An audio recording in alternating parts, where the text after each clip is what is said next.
Hello, everyone, and welcome to our SPEED presentation entitled Meaningful Inclusion of People on the Autism Spectrum in Multiple Settings. My name is Teal Benavides, and my colleagues and co-partners on this project are Anita Lesko and Stephen Shore.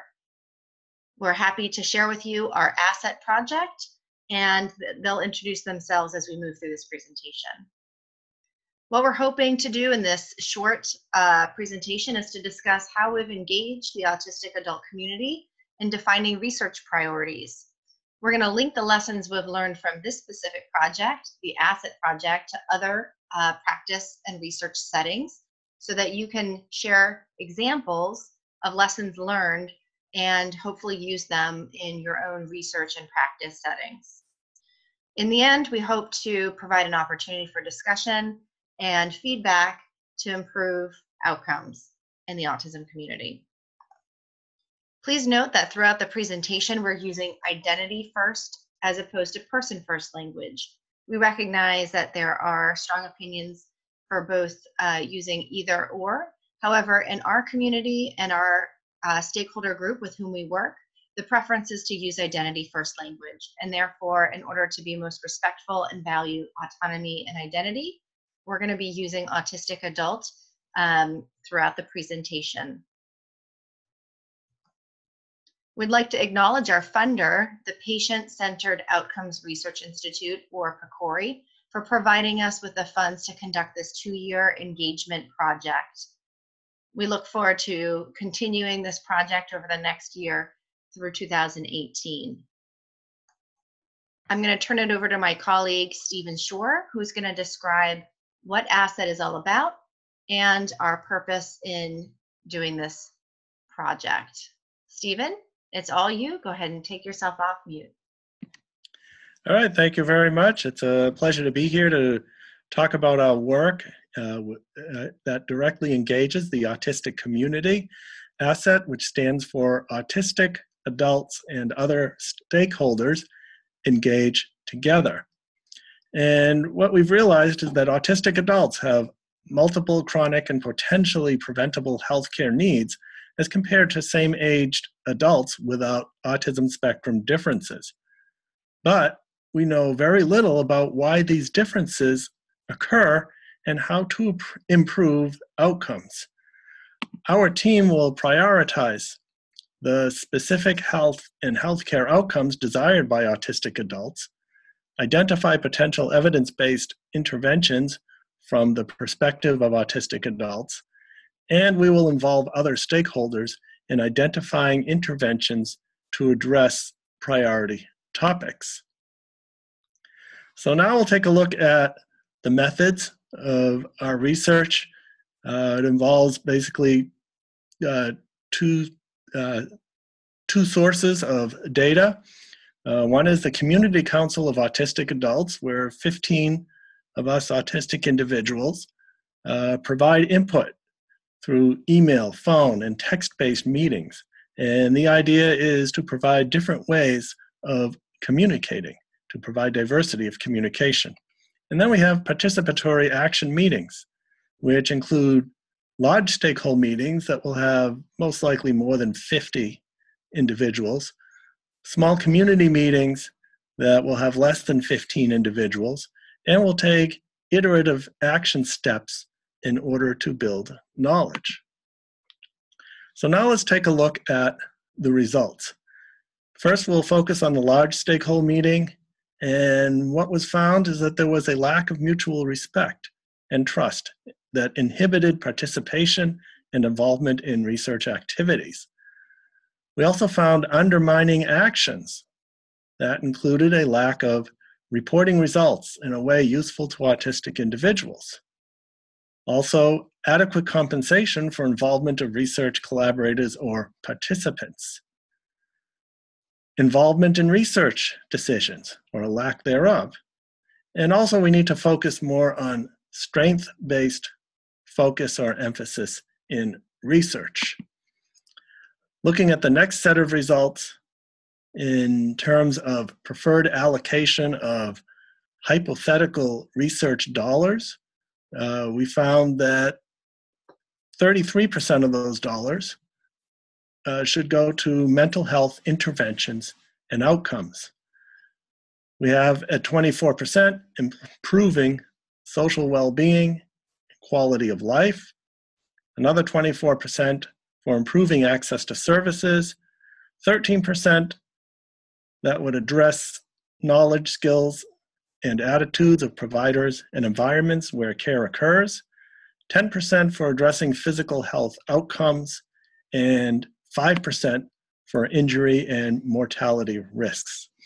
I will now turn you over to our colleague, Anita Lesko. Hi, and thank you for giving us this opportunity to share our project with you. Researchers and other stakeholders need to know the following points.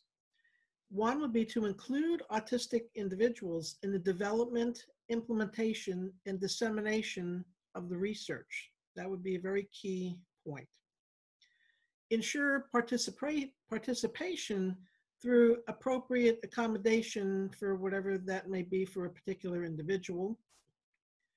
Presume competence and focus on the person's strengths in all of those interactions. Value the autistic individual as an integral part of the team and avoid tokenism. Make them feel like they really are a part of that research team. Present the research results in several modalities to accommodate different communication styles. Compensate the autistic individuals for their time and experience brought to the table. And consult autistic individuals regarding priorities for research that is necessary and for systems change. Examples of how this can be done to support the autistic engagement in this process. For one, with the inclusion example, the AASET, our project, has 3 project leads, 2 of whom are autistic, myself and Stephen Shore. All communication to the Autistic Community Council is autistically vetted. When our project lead presents information to myself and Stephen, we both read through it and make it to accommodate the needs that we know the autistic individuals on the community council will find it more better able for them to understand what we're presenting.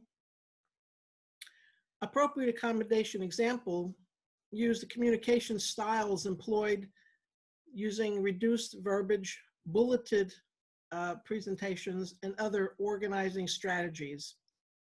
Modify city research training to accommodate different learning styles.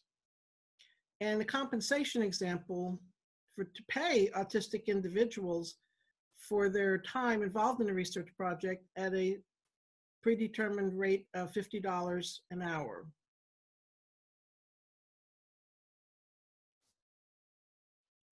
Example of a communication in email communication template. One of our community council members, Alicia Ashkenazi, shared with us a method that she uses in the project that she's involved in. The purpose of the email would be if in our example here we're going to give was sharing the year 1 meeting results from our conference back in July in Milwaukee, and request feedback on conference summary, which we gave a short 3-page summary. The details, this is how we laid it out. The project team would like the feedback on year 1 meeting results so we can provide to the autistic community, researchers, organizations, etc. We will incorporate feedback from the community council prior to sharing with the attendees of the year 1 meeting or posting on Facebook or the AASET website. The questions include, are the materials written in a way that is understandable, clear, respectful? And is there anything missing that you would want to know? For the actions, we ask that people read the conference summary, use track changes to share any kind of edits or comments on the content of the summary, and to send feedback. And of course, we had a deadline for all of that.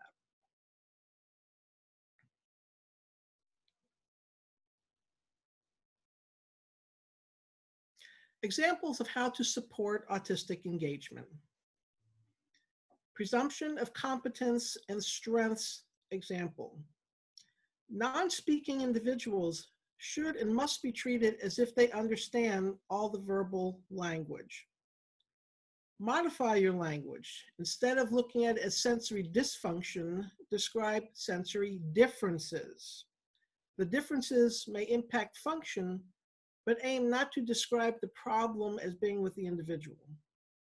Teach students, family members, postdoctorates, and others to communicate with the person on the spectrum, even if they're a child.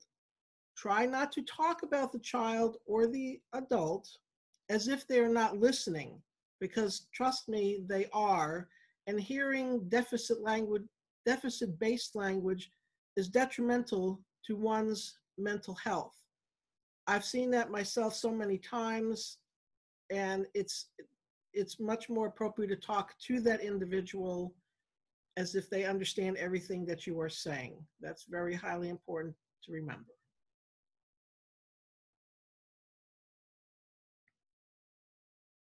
And now I'm going to turn this over for the discussion aspect to our project team leader, Dr. Teal Benavides.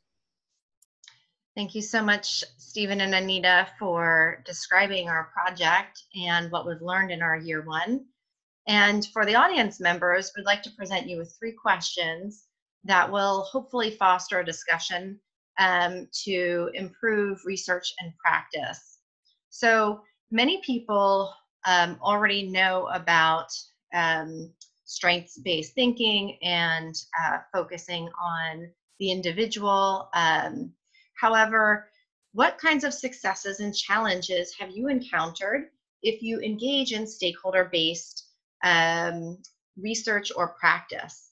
What are the things that you found to be most helpful in fostering inclusive, respectful collaborations in whatever practice setting you're in? Our second question is, if you don't currently engage in most of these practices, or if some of these ideas are new to you, how do you think you could modify your organization or research practices to be more inclusive?